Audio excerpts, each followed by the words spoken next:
తెనుగోళ్ళు ఇచ్చిన శిల్పక పండ్లు తేనె మామిడి పండ్లు తీయంగా తిందామె తీరొక్క పండ్లు చిలక నేరేడి పండ్లు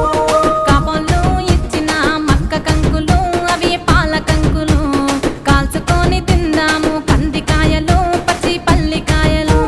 గుజారి గుజారి మామిళ్ళ కిందో నల్ల మామిళ్ళ కింద కుసుమరోళ్ళేసిన కుందన బొమ్మ అది కుందన బొమ్మ